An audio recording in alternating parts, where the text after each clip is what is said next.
Welcome back to our channel education express live with education চ্যানেলে আপনাদের সকলকে স্বাগত। এই মুহূর্তে সবথেকে বড় খবর 2022 প্রাথমিক টেট, সেই 2022 প্রাথমিক টেটের একটা গুরুত্বপূর্ণ কিন্তু আলোচনা আজকের রয়েছে। অর্থাৎ কতগুলি প্রশ্নে নাম্বার বাড়তে চলেছে, জাজমেন্ট কবে, এবং এই বিষয়ে কিন্তু আরও বিস্তারিত জানাবো। এবং এটা কিন্তু 7% নিয়োগ হতে চলেছে, এটা কিন্তু 7% নিয়োগ হতে চলেছে।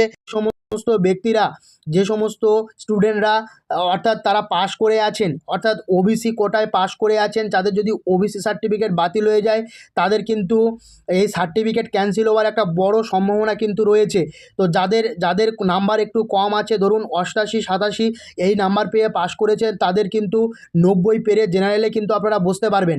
তো এই প্রাথমিক টেট 2022-এর প্রাথমিক টেট প্রশ্নমূল বাংলা জাজমেন্ট কবে এ সম্পর্কে বিস্তারিত জানাবো।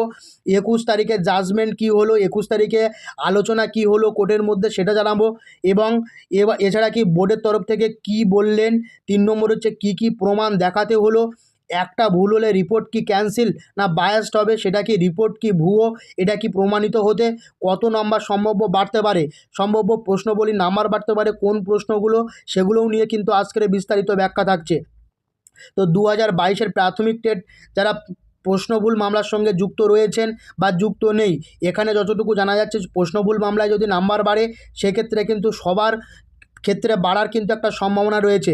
যদি পিটিশনার ভিত্তিক রায় দেয় সেক্ষেত্রে কিন্তু যারা নাম্বার পাননি বা যারা নাম্বার পাওয়ার যোগ্য তারাও কিন্তু কেস করবেন এবং পরবর্তীতে কিন্তু নাম্বার সেক্ষেত্রে সবাইকে ওয়াল করে দেবে। কিন্তু 2014 সালের ওই রিপোর্ট অনুযায়ী কিন্তু সবাইকে বা ওয়াল নাম্বার দেওয়ার কিন্তু একটা নির্দেশিকা বা ওয়াল নাম্বার কিন্তু পড়তে পারে, এটা বলে আমার ধারণা মনে হচ্ছে যে সবাইকে নাম্বার দিতে পারেন।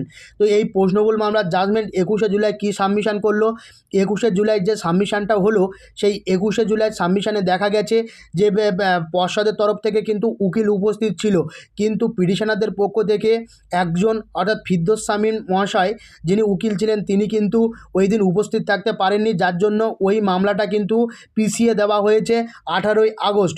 18ই আগস্ট কিন্তু ফাইনাল জাজমেন্ট হওয়ার একটা বড় সম্ভাবনা রয়েছে। ওই দিন বিচারপতি কারোর কথা শুনবেন না, ওই দিন বিচারপতি শুধু বোর্ডের তরফ থেকে শুনবেন এবং বোর্ডের তরফ থেকে শোনার পরে পিটিশনার পক্ষ থেকে শুনবেন। ওই দিন কে উপস্থিত থাকলো কে উপস্থিত না থাকলো এটা সম্পর্কে কোনো ম্যাটার করবে না, ওই দিনই কিন্তু একটা ফাইনাল জাজমেন্ট হওয়ার একটা বড় সম্ভাবনা কিন্তু রয়েছে। এবং কত নাম্বার বাড়তে পারে এবং বোর্ডের তরফ থেকে কি বললেন, বোর্ডের তরফ থেকে ওই দিন বলা হয়েছিল যে আপনারা যে কোনো দিন করতে পারেন, আমরা যে কোনো দিনই আমরা কিন্তু রাজি আছি এই মামলাটা তোলার জন্য বা এই মামলাটাই করার জন্য অর্থাৎ বলার জন্য। তো সেহেতু বোর্ডের তরফ থেকে সেই জন্যই 18 তারিখে কিন্তু এটার একটা বড় ফয়সালা হতে চলেছে। যারা যারা পাস করতে পারেননি 2 4 5 6 নম্বরের জন্য, 2 4 5 6 অ্যাপ্রক্স 2 4 5 6 নম্বরের জন্য তারা কিন্তু অবশ্যই কিন্তু আমাকে কমেন্ট বক্সে কমেন্ট করুন আপনারা কত নম্বরের জন্য পাস করতে পারেননি। এবং যারা এই ক্যাটাগরির মধ্যে আছেন অর্থাৎ ওবিসি ক্যাটাগরির মধ্যে তারা কিন্তু 4-5 নম্বর পেয়ে কিন্তু জেনারেলে কাট অফ ক্লিয়ার করতে পারবেন, কেননা আপনাদের কিন্তু এই ওবিসি সার্টিফিকেট ক্যান্সেল হওয়ার কিন্তু একটা বড় চান্সেস রয়েছে। সেক্ষেত্রে কিন্তু আপনারা কেস করেও কিছু করতে পারবেন না, কেননা নিয়োগ প্রক্রিয়া কিন্তু একটা আলাদা জিনিস এবং টেট কিন্তু একটা আলাদা জিনিস। টেট হচ্ছে যোগ্যতা মানের একটা উত্তীর্ণ হওয়ার জন্য একটা প্রক্রিয়া, কিন্তু নিয়োগ প্রক্রিয়া সম্পূর্ণ আলাদা। এটা কিন্তু এর আগেও গৌতম পাল মহাশয় কিন্তু বলেছিলেন যে টেট আর নিয়োগ কিন্তু দুটো সম্পূর্ণ ভিন্ন। তো সেহেতু কিন্তু আপনারা যদি মনে করেন যে আমরা কেসের দিকে আগাবো, কেস করেও কিন্তু কোনো রকম লাভ কিছু হবে না, এটা বলে আমার ধারণা বা আমার মনে হয়। আপনারা কমেন্টে হয়তো উল্টোপাল্টা বলতে পারেন, কিন্তু এটা আমার কিছু যায় আসবে না, যেটা সত্য কথা সেটা কিন্তু আপনাদের সামনে আমি তুলে ধরছি। প্রশ্নভুল মামলায় কিন্তু একটা মামলা, এই মামলায় যদি নাম্বার বাড়ে সেক্ষেত্রে সবাই বেনিফিটেড পাবেন এবং যারা ওবিসিতে 87 86 85 পেয়ে পাস করেছেন তাদের ক্ষেত্রে কিন্তু জেনারেল হওয়ার একটা বড় সুযোগ রয়েছে। তো অবশ্যই প্রশ্নমূল মামলাটা কিন্তু খুবই গুরুত্বপূর্ণ একটা মামলা। কি কি প্রমাণ দেখাতে হলো দেখুন, এখানে কিন্তু বিচারপতি টেক্সট বই অর্থাৎ টেক্সট বইটাকে মান্যতা দিচ্ছে, টেক্সট বইয়ের মান্যতা দিয়েই কিন্তু এখানে কিন্তু তিনি তার মতামত জানাবেন। এবং এক্ষেত্রে এর আগে যখন এক্সপার্টের কথা দ্বিতীয়বার এক্সপার্টের কথা বলা হয়েছিল তখন কিন্তু তিনি নাকচ করে দেন। এক্সপার্ট কেন অলরেডি 3-4 বার এক্সপার্ট টিম কিন্তু পাল্টানো হয়েছে, এক্সপার্ট টিমের রিপোর্ট কিন্তু কোনোভাবেই মনোগত হয়নি। সেক্ষেত্রে কিন্তু এখানে টেক্সট বই হচ্ছে এক্সপার্ট টিমের ঊর্ধ্বে। তো টেক্সট বইকে মান্যতা দিলে সেখানে কিন্তু বেশ কিছু নম্বরের গড়মিল দেখা যাচ্ছে, যে বেশ কিছু নম্বর কিন্তু পিটিশনার ভিত্তিক বা বাইস্টেড প্রশ্নবুল মামলার প্রার্থীরা কিন্তু পেতে পারেন।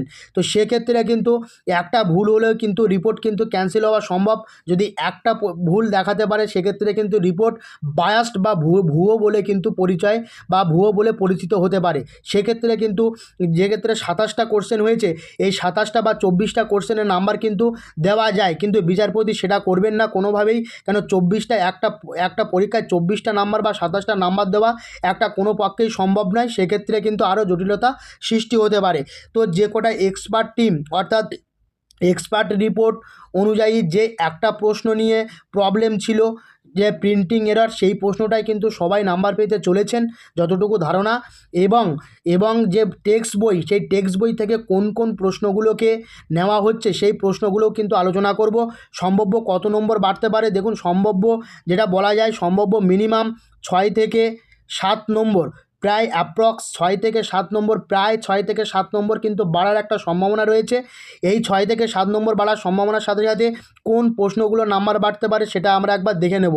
দেখুন প্রথমে একটা কোশ্চেন আছে চাকার পরিধি, সেখানে কিন্তু পর্ষদ থেকে নিয়েছিল অপশান সি। আমি এর আগের ভিডিওতে দেখেছি, যারা দেখেননি তারা আগের ভিডিওতে দেখুন, সেখানে অনেকগুলো কোশ্চেন নিয়ে আলোচনা করেছি, প্রায় 23-24টা কোশ্চেন নিয়ে আলোচনা করেছি। এই ভিডিওতে আমি কোন কোন প্রশ্নগুলো এক্স্যাক্টলি নাম্বার বাড়তে পারে সেটা সম্পর্কে আলোচনা করছি। দেখুন সেখানে কিন্তু অপশান সি আনসার নিয়েছিল চাকার পরিধির দৈর্ঘ্য, আর অপশান বি বলছে চাকার পরিধি, মানে পিটিশনাররা। তাই সেক্ষেত্রে কিন্তু দুটো উত্তরই ঠিক হবে। তার কারণ হচ্ছে দুটোই একই জিনিস, চাকার পরিধি এবং চাকার পরিধির দৈর্ঘ্য দুটোই একই জিনিস। সেক্ষেত্রে পিটিশনাররা কিন্তু এটাতে নাম্বার পাওয়ার জন্য একদম তৈরি, বা পিটিশনারে এটাতে নাম্বার পাবেন। এটা কিন্তু আমি বলছি না, 100%-এর কথা বলছি না, এটা কিন্তু পেতে পারেন, এই চাকার পরিধির এটা পেতে পারেন। অনুরূপ কোণের ধারণা দেখতে গেলে একটা ওরা নিয়েছিল অপশান সি, কিন্তু অপশান বি উত্তর ঠিক। সেখানে বলছে দুটি সমান্তরাল সরলরেখা এবং একটি ছেদক, দুটি সমান্তরাল সরলরেখা এবং একটি ছেদক, কিন্তু এটা কিন্তু অপশান বি। অপশান সি এ ছিল দুটি সমান্তরাল সরলরেখা এবং একটি ছেদক, যেটা অসমান্তরালও হতে পারে, সেটা অসমান্তরাল হতে পারে, কিন্তু অপশান সি অপশানটা নিয়েছিল পর্ষদের তরফ থেকে, কিন্তু পিটিশনাররা বলছে অপশান বি। কিন্তু প্রাথমিক শিক্ষায় পড়ানোর ক্ষেত্রে এই অপশান বি অপশানটা কিন্তু সবথেকে কার্যকর। কেননা প্রাথমিক শিক্ষায় কিন্তু বাচ্চাদের শেখানোর ক্ষেত্রে আগে কিন্তু সমান্তরাল সরলরেখা করতে হবে, তারপরে কিন্তু ছেদক করতে হয়। এটা কিন্তু ক্লাস 4, 5, 6, 7-এর বইয়ে কিন্তু গণিত বইয়ে আপনারা দেখতে পাবেন, 6, 7-এর গণিত বই মেবি, সেই গণিত বইতে কিন্তু আপনারা কিন্তু এটা দেখতে পারেন। আগে কিন্তু এটা শেখানো হয়েছে, তারপরে অসমান্তরাল সরলরেখা বা অসমান্তরালও হতে পারে এটা বলা হয়েছে। অসমান্তরাল মানে অসমান্তরাল বলতে এরকম হতে পারে, এরকম হতে পারে। তো এরকম একটা ব্যাপার। তারপরে বাগিচা ফসলটা অনিক চ্যাটার্জির বইয়ে কিন্তু রয়েছে।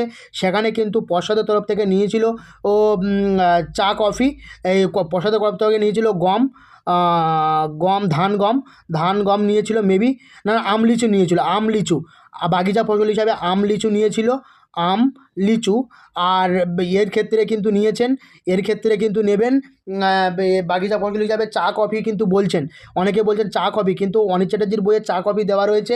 এটাও টেক্সট বইয়ের একটা প্রমাণ, এই টেক্সট বইয়ের প্রমাণেও কিন্তু করতে পারেন। আর একটা যে প্রশ্ন রয়েছে সেই প্রশ্নটা দেওয়া হয়নি, সেটা হচ্ছে যে প্রাকৃতিক গ্রিন হাউস গ্যাস। দেখুন প্রাকৃতিক green house gas nitrous oxide একদম ঠিকঠাক, একদম ঠিক, কিন্তু সেক্ষেত্রে কিন্তু কার্বন মনোঅক্সাইডটাও কিন্তু একটা প্রাকৃতিক গ্রিন হাউস গ্যাস। এটা কিন্তু অনিক চ্যাটার্জির বিভিন্ন বইয়ে আছে, যে এখানে কিন্তু কার্বন মনোঅক্সাইডটা কিন্তু নেওয়ার একটা বড় সম্ভাবনা থাকছে। এছাড়া প্রিন্টিং এরারটা তো থাকছেই। তাহলে প্রিন্টিং এরার কোহলবাগের একটা কোশ্চেন ছিল, কোহলবাগ যে নৈতিক বিকাশের একটা ভালো ছেলে মেয়ে বা এই স্তরটায় এখানে কিন্তু ছিল। এখানে কিন্তু একটা সম্ভাবনা, কিন্তু কোহলবাগকে আমার মনে হয় যে নাম্বার বাড়বে, কোহলবাগকে যেটা দিয়েছেন পর্ষদ ওটাই ঠিক। আর আউট অফ সিলেবাস কিছু কোশ্চেন ছিল, এই করে দেখা যাচ্ছে প্রায় 5 থেকে 5, 6 বা 7, প্রায় 5, 6, 7টি কোশ্চেন নিয়ে কিন্তু একটা অসঙ্গতি রয়েছে। এই 5, 6, 7টি কোশ্চেনের নাম্বার মেবি বাড়তে পারে, আবার বাড়তে নাও পারতে পারে, কিন্তু আমার ব্যক্তিগত দিকে মিনিমাম 4 থেকে 5 বা 6 নম্বর কিন্তু আপনারা পাচ্ছেন বা আপনারা পেতে পারেন। 5 থেকে 6 নম্বর বা 7 নম্বর পাওয়ার চান্সেসটা কিন্তু রয়েছে। যে সমস্ত পিটিশনাররা রয়েছেন বা পিটিশনার পরেও যে সমস্ত ক্যান্ডিডেটরা রয়েছেন তাদের কিন্তু একটু আশার আলো জাগছে। আশা করি 18 তারিখেই কিন্তু খবর পেয়ে যাবেন। আমার কথাটা মিলিয়ে নেবেন আপনারা।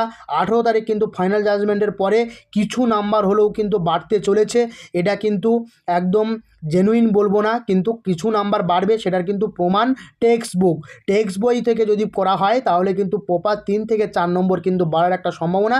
এবং আদারওয়াইজ যে কোশ্চেনগুলো বললাম সেক্ষেত্রে কিন্তু প্রায় 6 থেকে 7 বা 8খানা কোশ্চেন কিন্তু নিয়ে একটা বড় কারণ রয়েছে।